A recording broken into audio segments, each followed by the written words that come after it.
सूचना प्रौद्योगिकी विभाग ने नैस्कॉम के साथ एक महत्वपूर्ण समझौता MOU पर हस्ताक्षर किए, जो बिहार IT नीति 2024 के तहत किया गया है। इस समझौते का लक्ष्य बिहार को IT सेक्टर का मैन्युफैक्चरिंग हब बनाना है, जिससे राज्य के युवाओं को IT क्षेत्र में रोजगार के अवसर मिल सकेंगे।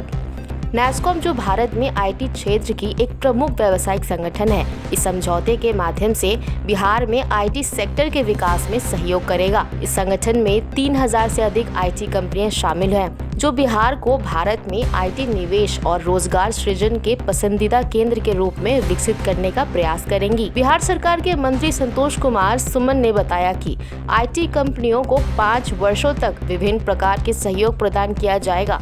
IT पॉलिसी के तहत सरकार IT कंपनियों के वर्क प्लेस में 50% व्यय को वहन करेगी। इसके अलावा बिजली के उपयोग के बिल का 25% भी सरकार द्वारा दिया जाएगा। इसके साथ ही IT कंपनियों में कार्यरत कर्मचारियों के PF में 50,000 तक की राशि भी सरकार द्वारा दी जाएगी।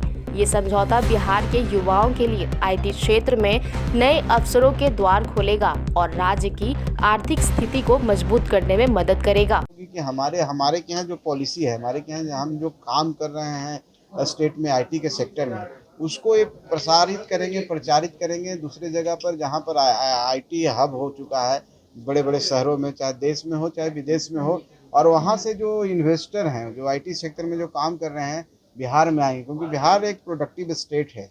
बिहार के पास एक अपना लेबर फोर्स है, बिहार के पास टैलेंट की कमी नहीं है।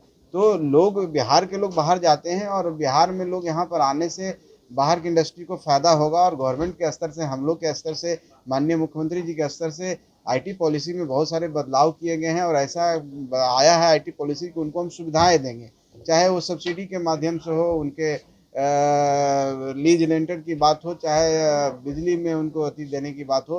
तो हर एक ऐसा लोक लुभावन पॉलिसी हमारी है कि उनको यहाँ पर अग्रसित करेगी। इसमें नैस्कॉम का बहुत बड़ा हाथ होगा और नैस्कॉम उनके बीच में एक ब्रिज का काम कर करके हम लोग के बीच में वहाँ लाएंगे। यहाँ जितनी IT पॉलिसी आएगी, यहाँ पर रोजगार का सृजन होगा, इस स्टेट का विकास होगा। हमारे युवाओं के जो बाहर जाते हैं उनको यहाँ पर रोजगार मिलेगा और ये राज्य भी एक विकसित राज्य में शामिल हम लोग हो जाएंगे। हम ऐसा समझते हैं कि 5 साल में ये मील का पत्थर साबित होगा, हम लोग के लिए गेम चेंजर होगा। यही आज का देखिए, इस पर न्यायालय के ऊपर मैं टिप्पणी नहीं करना चाहता हूं, लेकिन इतना ही करना चाहता हूं कि लालू प्रसाद यादव जी को बेल मिला है, राहत नहीं मिला है, आरोप से वो बरी नहीं हुए हैं और न्यायालय की प्रक्रिया है वो चलती रहती है। ये अभी बहुत सारा काम है, अगर वो गलत काम किए होंगे तो निश्चित तौर पर उनको सज़ा मिलेगी और वो सज़ा से बच नहीं सकते हैं। बेल तो एक प्रक्रिया है, बेल मिला है पूरे परिवार के साथ। जी, निश्चित तौर पर उन्होंने जो काम किया है, पूरे परिवार को एक साथ शिफ्ट करना चाह रहे हैं, ये दुर्भाग्य की बात है। और ख़ास करके तेजस्वी यादव जी, जो हमारे भाई राज्य के नेता हैं, प्रतिपक्ष के नेता हैं, और वो कुछ सपना देख रहे हैं, लेकिन उस सपने के पीछे सलाखें भी नज़र आ रही है।